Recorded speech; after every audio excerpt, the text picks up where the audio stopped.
The Vietnam conquest. As the communists moved forward with their plan for world domination, Southeast Asia was to be the next target. In July 1954, Indo-China fell. William Zane Foster, chairman of the U.S. Communist Party, said in February 1956 that they constitute the beginning of a new socialist world.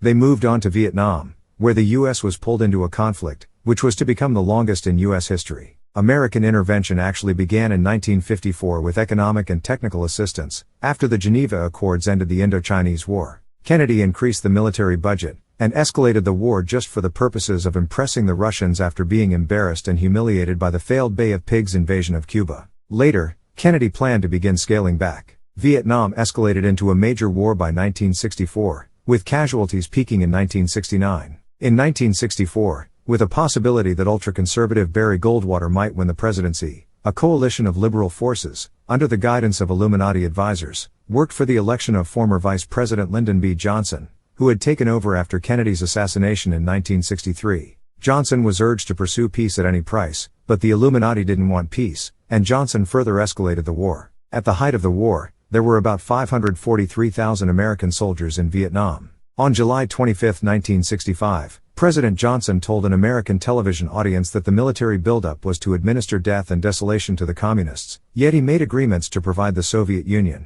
and her communist satellite countries, with millions of dollars worth of food, computers, industrial plants, oil refinery equipment, jet engines, military rifles, and machine tools for an $800 million automobile production facility. At the same time, our Supreme Court ruled that communists could teach in our schools, and work in our defense plants, and the Senate and State Department allowed them to open diplomatic offices in major American cities, even though FBI Director J. Edgar Hoover warned that their embassies were part of an espionage network. Johnson's war policies severely damaged his chances for re-election, and he was forced to drop out of the 1968 primary race. In 1966, after Averell Harriman had made a 22-day, 12-nation peace tour for Johnson, he was asked by a television reporter how the Russians felt about the Vietnam War, and Harriman said they were embarrassed by the war. They don't like it and they would like to see it stop. A brilliant piece of propaganda, considering the fact that the Russians were shipping guns, ammunition, missiles, and MiG fighters to the North Vietnamese. In 1968, the Congress increased foreign aid of war materials to communist bloc countries by over 80% from the previous year, and this aid was then redirected by railroad to North Vietnam, who used it to manufacture military equipment. A peace treaty was signed on January 23, 1973, by the U.S., North and South Vietnam,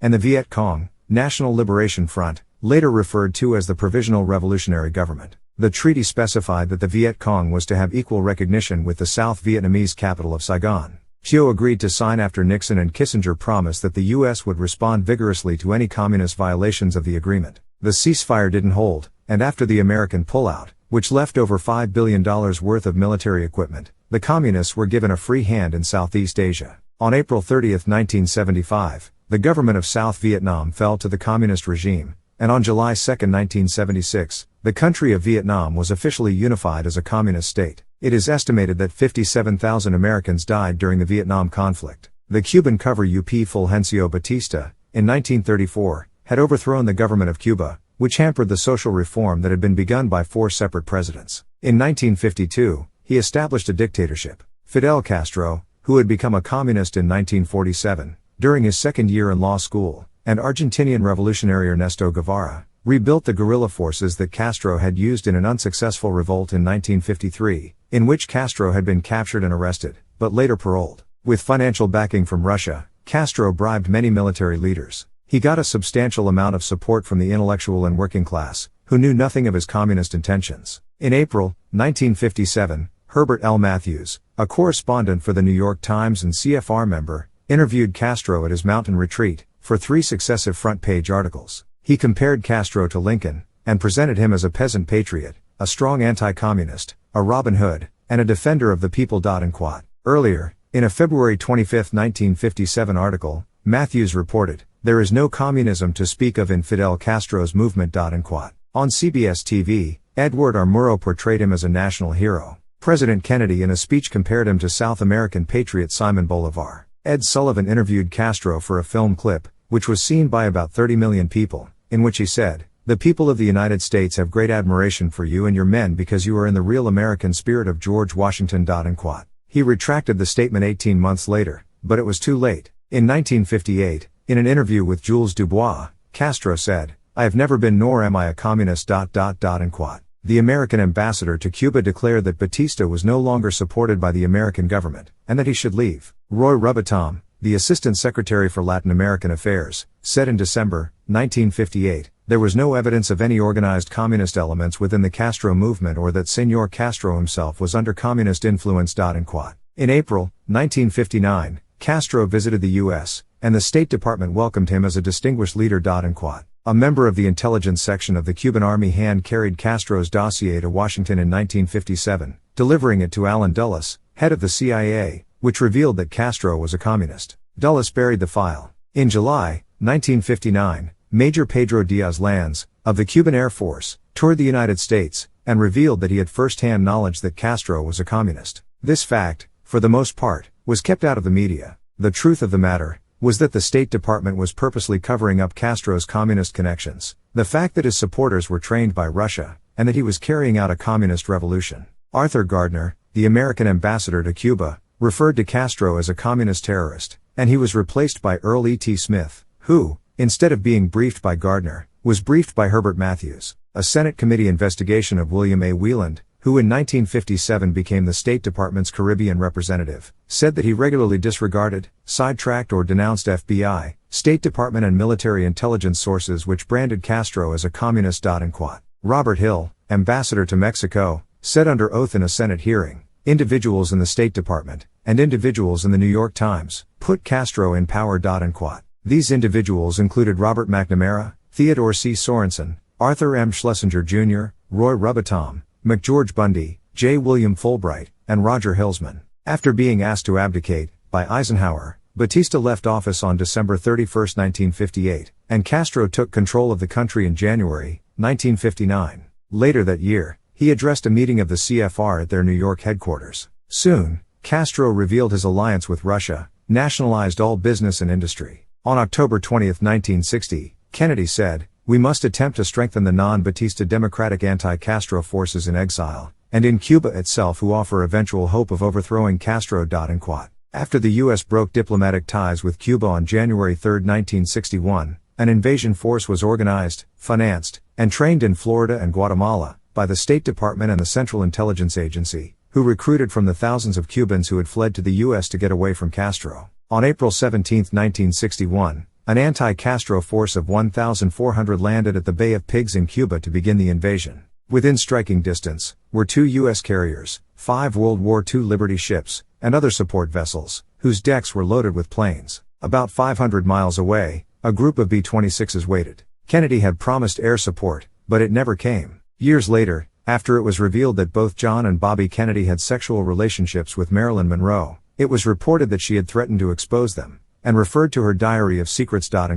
According to an August 3, 1962 CIA memo that was released under the Freedom of Information Act, information procured from phone taps of conversations with reporter Dorothy Kilgallen and her close friend, Howard Rothberg, as well as with Marilyn Monroe and Attorney General Robert Kennedy, revealed the following. 1. Rothberg discussed the apparent comeback of subject with Kilgallen and the breakup with the Kennedys. Rothberg told Kilgallen that she was attending Hollywood parties hosted by the inner circle among Hollywood's elite and was becoming the talk of the town again. Rothberg indicated in so many words that she had secrets to tell, no doubt arising from her tryst with the President and the Attorney General. One such mentions the visit by the President at a secret air base for the purpose of inspecting things from outer space. Kilgallen replied that she knew what might be the source of the visit. In the mid-50s, Kilgallen learned of secret effort by US and UK governments to identify the origins of crashed spacecraft and dead bodies, from a British government official. Kilgallen believed the story may have come from in the late 40s. Kilgallen said that if the story is true, it could cause terrible embarrassment to Jack and his plans to have NASA put men on the moon. 2. Subject repeatedly called the Attorney General and complained about the way she was being ignored by the President and his brother. 3. Subject threatened to hold a press conference and would tell all. 4. Subject made references to bases in Cuba and knew of the President's plan to kill Castro. 5. Subject made reference to her diary of secrets and what the newspapers would do with such disclosures. After her suicide, or murder, as some researchers believe, Lionel Grandison, the Los Angeles County coroner, sent a driver to Marilyn's house to get an address book, so that Monroe's relatives could be contacted. Her housekeeper, Eunice Murray, gave him the address book and a little red diary. Grandison was the last person to examine the diary and said that there were references to the Kennedys, as well as other people, such as Fidel Castro. It was locked in the office safe. The next day, when the safe was opened, the diary was gone, and never seen again. One of the bits of information that was purported to be in the diary was that on the day of the Bay of Pigs invasion, President Kennedy was incapacitated because of excruciating pain in his back, and Bobby Kennedy was actually running the country. It was alleged that he made the decision not to provide air support. The invasion failed,